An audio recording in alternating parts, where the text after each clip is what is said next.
Hi hello welcome to social post. నేను మీ వాసవి ఆచార్య. మన అకౌంట్లో 10 లక్షలు ఉంటే ఏం చెయ్యాలి? మనతో పాటు స్టూడియోలో ఉన్నారు mutual fund distributor Madhu sir. So సార్ని ఇన్వైట్ చేసి వీటన్నిటి మీద ఈ వీడియోలో డిస్కస్ చేద్దాం. సో సార్ని ఇన్వైట్ చేసేద్దామా?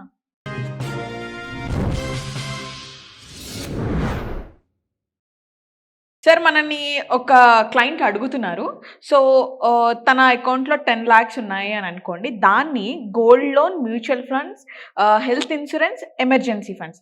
సో, ఎలా డివైడ్ చేసి ఆ 10 లాక్స్‌ని మేనేజ్ చేయాలి మేడం అని అడుగుతున్నారు. సో, మీరు ఏం ఆన్సర్ చేస్తారు? సో, లంసమ్‌గా 10 లాక్స్ ఉన్నప్పుడు ఏంటంటే, అన్నిటికంటే ముఖ్యంగా ఎమర్జెన్సీ ఫండ్ అనేది చూసుకోవాలి. ఎందుకంటే ఎమర్జెన్సీ ఫండ్ ఇప్పుడు మీరు దాన్ని ఒక ప్లేస్‌లో ఇన్వెస్ట్‌మెంట్ చేసాము. లెట్స్ సే ఇమ్మీడియేట్ మనకు మనీ అవసరం పడిందనుకోండి. అక్కడి నుంచి మళ్ళీ మనకు వస్తుందా లేదో తెలియదు. Yes sir. సో, చాలామంది ఈరోజు పడే ఇబ్బంది కూడా అదే.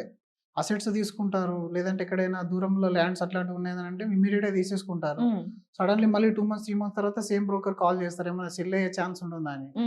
అలా ఉండదు. ఒకవేళ ఉన్నా కూడా మనం వాల్యూ లాస్ అయ్యి అమ్ముకోవాల్సిన పరిస్థితి అనేది వస్తది. అలాగే మీకు ఎమర్జెన్సీ ఫండ్‌తో పాటుగా హెల్త్ ఇన్స్యూరెన్స్ అనేది ఇంపార్టెంట్.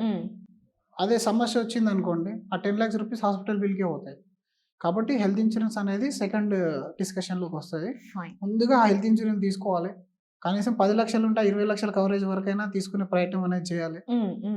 1 ఇయర్, 2 ఇయర్ తీసుకుంటే ఇంకా మంచిది. ఎందుకంటే మనం పే చేయలేని దాన్ని ముందుగానే హెల్త్ ఇన్స్యూరెన్స్ రూపంలో తీసుకొని పెట్టుకోవాలి. దీని తర్వాత మీరు ఇన్వెస్ట్‌మెంట్ అనేది గోల్డ్‌లో ఎంత చేసుకోవచ్చు, మ్యూచువల్ ఫండ్‌లో ఎంత చేసుకోవచ్చు, ఫిక్స్డ్ డిపాజిట్ ఎంత చేసుకోవచ్చు అనేది డిస్కషన్‌కి తీసుకోవాలి.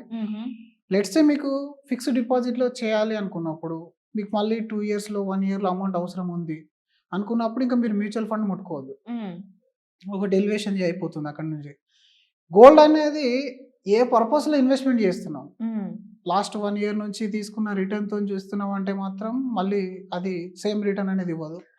కానీ లాస్ట్ 15 ఇయర్స్ యావరేజింగ్ రిటర్న్‌లో 8.5% రిటర్న్ జనరేట్ చేసింది గోల్డ్. అండ్ మీకు కమింగ్ డేస్‌లో ఏదైనా దానితోని కన్జంప్షన్ చేసే అవకాశం ఉంది అంటే ఏదైనా ఫెస్టివల్ ఉంది, ఇంట్లో ఏదైనా మనం సెలబ్రేషన్ చేయాలనుకున్నప్పుడు మీరు దానికి కొంత అమౌంట్ కేటాయించుకోవాలి. ప్యూర్‌లీ ఇన్వెస్ట్‌మెంట్ పర్పస్ గోల్డ్ అనేది 8% ప్రొడక్ట్ అండ్ ఈజిలీ లిక్విడేటెడ్. కానీ ఆ గోల్డ్‌లో కూడా మళ్ళీ కొన్ని సమస్యలుంటాయి. కొంతమంది ఏం చేస్తారంటే డబ్బు రాగానే ఏది వచ్చినా రాకున్నా గోల్డ్ అయితే ఆల్‌వేస్ మన చేతిలో ఉండేది. గోల్డ్ ఎప్పటికైనా మనల్ని సేవ్ చేస్తుంది. అవును సార్. అండ్ గోల్డ్ ఎవ్వరికి అమ్మినా తీసుకుంటారు. ఎక్కడ తాకట్టు పెట్టినా డబ్బులు ఇస్తారు. సో, దానికున్న ఒక క్వాలిటీ, దానికి తోడు ఇది ఇంటర్నేషనల్‌గా ట్రేడ్ అవుతుంది కాబట్టి డాలర్ రేట్‌తో పాటుగా ఇది పైనకి వెళ్ళే ఛాన్స్ అనేది ఉంటుంది. డెఫినెట్‌లీ మీరు బయట ఎఫ్‌డీలతోని పోల్చుకుంటే దీని యొక్క హెడ్జింగ్ ఎఫెక్ట్ ఎక్కువ. అండ్ మెనీ ఆఫ్ ద టైమ్స్‌లో గోల్డ్ అనేది ఎన్నో కుటుంబాలను సేవ్ చేసిన ప్రొడక్ట్. గోల్డ్ ఇంట్లో ఉన్న వాళ్ళకి కాన్ఫిడెన్స్ వేరే లెవెల్ ఉంటుంది. కానీ ఇప్పుడు ఉన్న పరిస్థితుల్లో ఏంటనంటే ఒక సేఫ్టీ ఒకటే కాదు. అవును. లిక్విడిటీ ఒకటే కాదు. గ్రోత్ అనేది కూడా ఇంపార్టెంట్. చాలా. ప్లస్ దాన్ని మనం ఏ విధంగా స్టోర్ చేసుకోవడం కూడా ఇబ్బందే కదా. మనం గోల్డ్ తీసుకుంటే దాన్ని మళ్ళీ లాకర్ తీసుకోవాలి.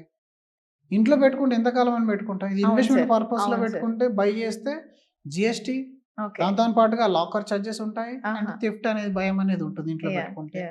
పోనీ మనం ఈటీఎఫ్ రూపంలోనో, మ్యూచువల్ ఫండ్ రూపంలో కొని పెట్టుకుందాము అనుకుంటే గోల్డ్ యొక్క యావరేజ్ రిటర్న్ 8.5 కాబట్టి ఇన్ఫ్లేషన్ కంటే కొంచెం ఎడ్జింగ్ ఇస్తుంది మీకు. కొంచెం మీకు ఈ రిటర్న్ అనేది జనరేట్ చేస్తుంది. అంతే తప్ప మరి నెక్స్ట్ లెవెల్ రిటర్న్ అనేది ఇచ్చే ఛాన్స్ అనేది ఉండదు. కాబట్టి గోల్డ్‌కి మీరు ఒక 10%, 15% వరకు డివైడ్ చేసుకోండి. లెట్స్ సే అది మీకు 2 రకాలు యూజ్ అవుతుంది. దాన్ని నేను చెప్తాను. మ్యూచువల్ ఫండ్స్‌లో మనం మిగిలిన అమౌంట్‌ని మనకున్న అవసరాలు అంటే మనకు నెక్స్ట్ ఒక 3 ఇయర్స్‌లో అవసరం ఉందా? 5 ఇయర్స్‌లో అవసరం ఉందా? లేదా ఒక 10 ఇయర్స్‌కి వదిలేస్తారా? అనేది డిసైడ్ చేసుకుంటే 3, 4 ఇయర్స్‌లో ఉంది అనుకుంటే బ్యాలెన్స్ అడ్వాంటేజ్ ఫండ్స్ గానీ, మల్టీ అసెట్ ఫండ్స్ వరకు మీరు ఆ మిగిలిన అమౌంట్‌ని ఇన్వెస్ట్‌మెంట్ చేయొచ్చు. అరౌండ్ 10% రిటర్న్ జనరేట్ చేస్తాయి అవి. అలాగే మార్కెట్‌లో ఎప్పుడైనా ఆపర్చునిటీ వచ్చినప్పుడు let's say market crashed by 5% or 10% in a year. ఆ టైంలో మీరు మిగిలిన అమౌంట్ డిప్లాయ్ చేయాలి కాబట్టి మీ దగ్గర అమౌంట్ ఉండదు. మీరు గోల్డ్ మ్యూచువల్ ఫండ్‌లో ఏదైతే అమౌంట్ పెట్టారో దాన్ని విత్‌డ్రా చేసి ఈక్విటీలోకి ఇన్వెస్ట్‌మెంట్ చేయొచ్చు.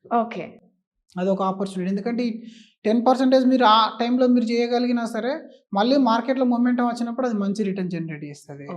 Right. And all time high వాల్యుయేషన్‌లోకి వెళ్ళినప్పుడు కొంత అమౌంట్‌ని మళ్ళీ తీసి గోల్డ్‌లో డిప్లాయ్ చేసుకోండి.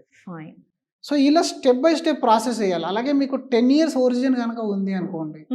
ఆ 10 సంవత్సరాల ఒరిజిన్ ఉంటే ఎమర్జెన్సీ ఫండ్ స్కిప్ చేయొచ్చు మీరు. ఓకే. ఎలా చేయొచ్చో చెప్తాను. కంప్లీట్‌గా 10 ఇయర్స్ కోసం మ్యూచువల్ ఫండ్ తీసుకోండి.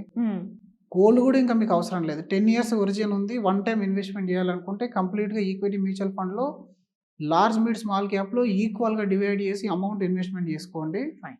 ఎమర్జెన్సీ ఎలా? మ్యూచువల్ ఫండ్‌లో ఎమర్జెన్సీలో లోన్ వస్తది.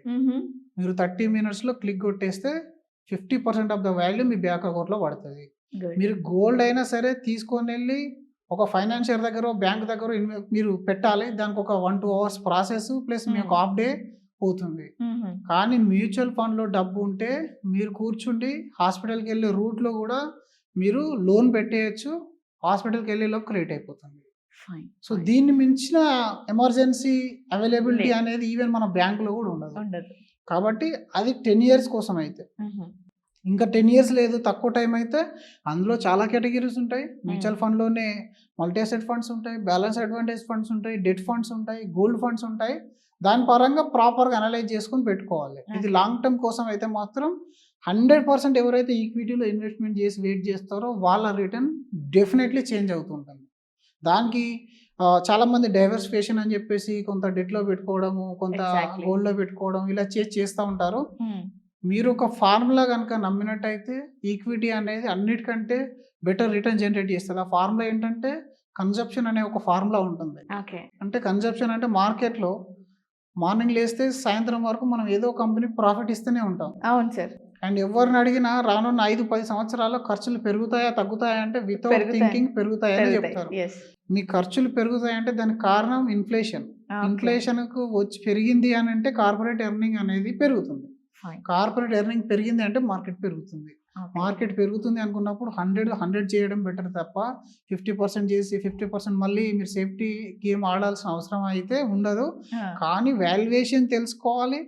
ప్రాపర్ ఎక్స్‌పర్ట్‌తోని కూర్చొని మీరు డిసైడ్ చేసుకొని అప్పుడు వాళ్ళు డిసైడ్ చేసిన ఫార్ములా మీరు స్ట్రిక్ట్‌గా డిసిప్లిన్‌గా ఫాలో అవ్వాలి.